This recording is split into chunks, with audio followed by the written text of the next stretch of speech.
È un momento importante perché una volta all'anno abbiamo l'occasione, la fortuna e la possibilità di trovarsi tutti insieme, tutti sotto una stessa bandiera, tutti intorno a una stessa cultura per far festa, per divertirsi e per riscoprire un po' di più chi che siamo, qual che è la nostra identità, qual che è la nostra cultura e qual che è la nostra lingua e l'importanza di tutti questi valori. È una giornata di festa, ma è una giornata anche di riflessione, per capire chi che siamo stati e per capire dove che potremo e volemo andare come veneti. Sarà una grandissima giornata che sarà tantissimi spettacoli. Cominciamo subito col gruppo della Faida che Sandro adesso presenterà, daremo avanti tutto il pomeriggio che sarà l'Alzabandiera, che sarà musica, che sarà spettacoli, che sarà concerti, che sarà cabarè, che sarà la cultura veneta a 360 gradi.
vogliate fare che dare una mano,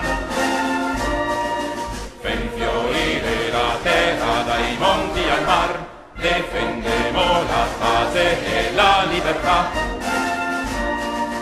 tutti insieme con un solo cuore, tutti insieme una sola nazione, dentro il cor conservemo il leone, non saremo mai vinti con sui fondamenti del nuovo domani. Viva, viva, viva, libertà, sempre, sempre, sempre libertà.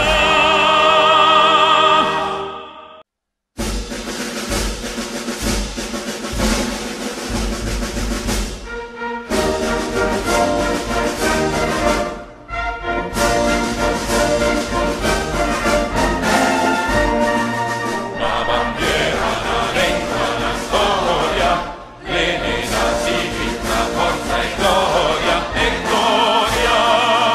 il futuro splendore che è nato, del gran popolo de San Marco, San Marco. Nazione Nasionale, viva! e reciprocati, noi siamo mai vinti e fa sui fondamenti del nuovo domani.